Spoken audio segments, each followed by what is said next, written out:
After 2 years, trend watcher Tom Palmaert returns to our studio. He shares the latest trends among youngsters with us and tells us how you can use these trends for your events. Hi Tom, welcome back to our studio. Hello Kevin. It's been about 2 years, I think now. Yeah. You predicted back then some trends. Mhm. Did they come true? I think most of them, yeah. No, but 2 years ago we were talking about raw design. that's correct. Not only slick design, but it can be tougher and rougher. And I think that wood and all those wooden pallets, we've seen them now already enough. So it's time to stop. Go to the next phase. And then the need for experience, but also the need for silence and the need for the positive vibe at events through colors. And I think that a lot of event organizers and exposition did that.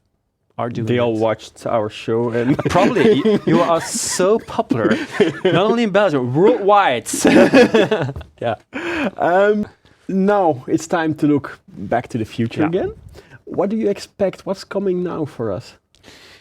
Well, of course there are different possibilities, different scenarios, different futures, and I always like to tell people is that you can choose your own future, but you still need to innovate, even if that future is not that technology driven. Mhm. I think it's really important for companies and for events to find their true values, and from that point of view, look towards the future and find your own path. And maybe your path is technology, but maybe your path is completely the opposite. It's shutting down everything. And so it's where are you going through? I think that's a really interesting question to. But then if you ask me, like what is really important, then there are a few topics. In the food, maybe first talk about food. Okay, great. It's we're Belgians. Health and is important and will stay important. That doesn't mean it's only salad. There are other healthy food. You even have gin today based on quinoa. So you can That sounds wrong, no? you can waste yourself. You can still be healthy. So there are a lot of possibilities there. But what I would like to think about, and it's a bit of tricky idea, but we've been talking a lot about local, and local is important. But local doesn't sustainable. but it's not always sustainable. Local doesn't always mean that your product is sustainable, that your product is qualitative. So I think we can go through this. The idea of local is that we trust the food, that we have the idea that everything is okay. It's quality food, it's sustainable, and the people who are working for this, they get equally paid for it. And that's our idea. But I think it can be a bit more adventurous in the next 5 years. Local is important, will stay important, but we can also get food from everywhere in the world as long as we know where it's coming from, and that we trust the event, that they know that the place where it's been created, that everything is okay. Yeah. And I think that those are the trackability of our food, and the knowledge that it's okay, then that's important. I think that's a good thing to know. And then food can be healthy and can be sustainable. Food can be sustainable even if it's coming from Africa. It is really. It can be more sustainable than the same food coming from Belgium.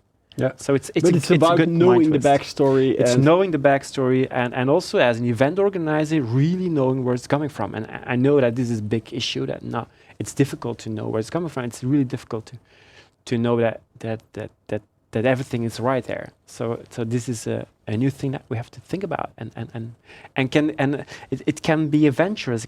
We can show the world to our audience, and be healthy at the same time and be sustainable, responsible. But now we're talking about food. The last few years, we did see a lot of baristas, cocktail shakers, food trucks, and all that stuff.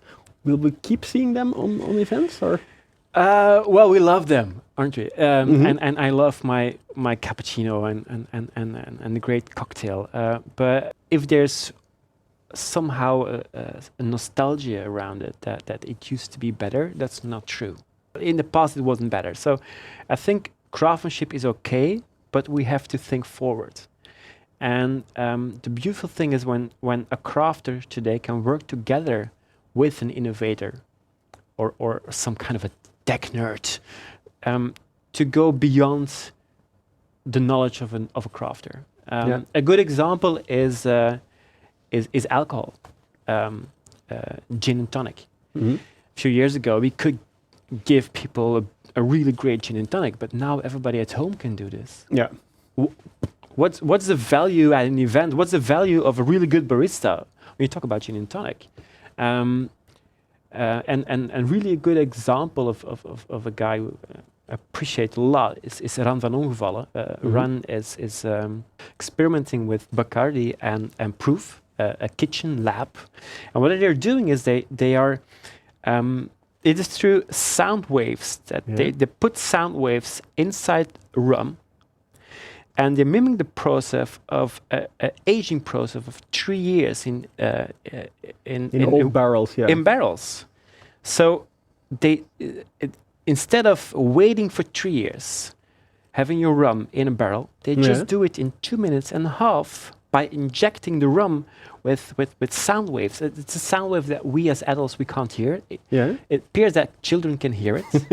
They get completely nuts about it. But they can't drink, so. They can't drink. And this is going beyond the craftsmanship. This is using innovation technology to get to a next level.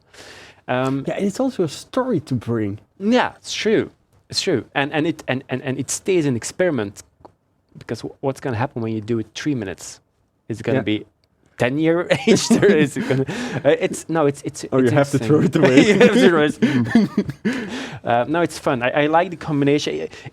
I don't like the opposite, going completely towards technology and innovation. I think it is the combination between the human craftsmanship, the craftsmanship of a speaker and the craftsmanship of a barista, in combination with tech innovators and science.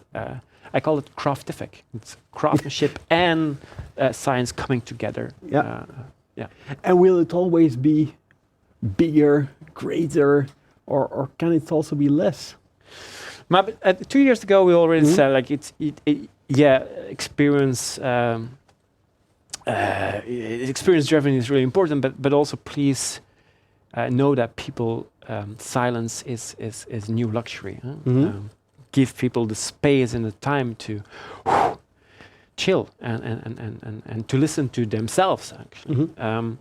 And that's why I think that we will see bigger events, more bigger events, but bigger events with smaller spaces. Yeah, but at the same time, I don't know if you heard about the Fire Festival. Yeah. That was supposed to be the next level on luxury, on a remote location and so on, but it failed.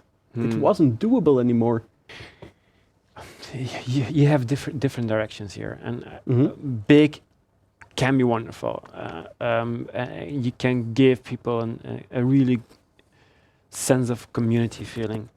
The opposite, go smaller, give people time. It needs to be more expensive, but you can give people an enormous experience that they never felt before. One of more restaurants that I really love to go to is Ultraviolet in Shanghai, and you can only, it's a restaurant for 10 people. That's it. 10 people, so pretty small. Yeah. One table, 10 people. Every dish has a completely other climate. The walls change, the ceiling changes, your table, the visuals change, the temperatures will change, the sound will change. You're in a completely, every dish, you're in a completely other environment and an extremely other experience. So those are ultra luxury, but and very small, but going to a real next level of sensation, of the again craftific, of the craftsmanship, the chef, but together with neurosciences and tech and visual artists and creating together an enormous experience. If you look at conferences, a lot of people sitting in a room in their chairs watching a show. It's been around here for decades. It's true. true. It's about time to change something about that format. It's true. I can't sit still. I know it Yeah. already. So when I give a speech, I always say that, okay, people, you need to listen to me for the next 45 minutes. I can't sit still for more than 50 minutes. For me, it's not normal that they will sit down for 45 minutes. So I ask them to please stand up from time to time and turn around and move a bit. I think we really need to give this atmosphere, this vibe to our audience, because sitting is the new smoking. It's not healthy. It's not healthy for your body, but it's also not healthy for mind. So you need to Treadmills focus. instead of chairs. For instance, no, let them stand, let them walk, let them.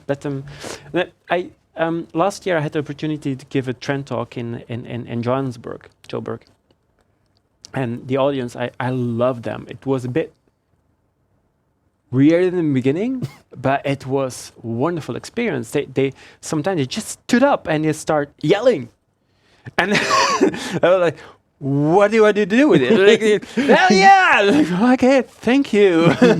But then there were people standing up and start dancing when I was showing a movie. Like, we're Belgians. We're never gonna do that. No way. But this is a wonderful vibe, because they listened to me for 2 hours. Insane. But it was no problem, because they were moving, they were dancing, they were yelling. It was such a wonderful experience for them, but definitely for me as a speaker. And in Belgium, you have as a speaker. Yeah.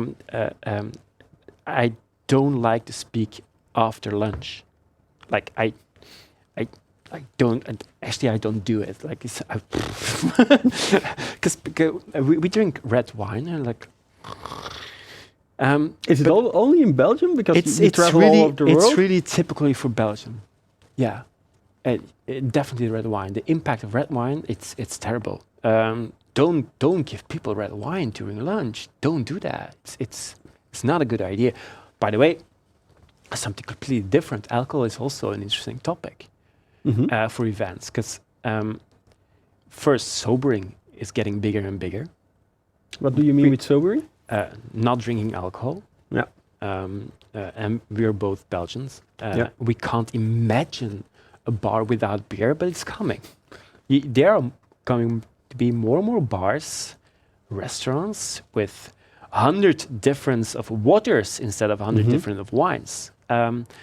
And I think when you look to a younger audience, not 40 plus, but 35 and younger, you see that during the week, when they still need to go home with their car, that they're not drinking, but not drinking at all. So I think at events, we really need to think about what will we give them.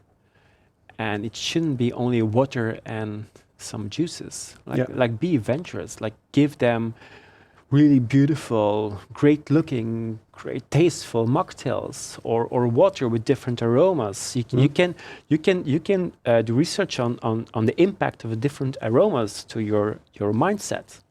We can influence people to be more concentrated or to be more flexible through just water. It's wonderful. So I think we need to know that people will have difficulties with alcohol, and we should think about alternatives. And I hope those alternatives will be better than only some cola or some juice. Okay. For people who want to know more about this subject, you did write a trend report on the topic. Yeah, we have a trend report. It's a research on young consumers, young families, and we hope to capture the vibe for the next 5 to 10 years, so we can give people the time to actually innovate.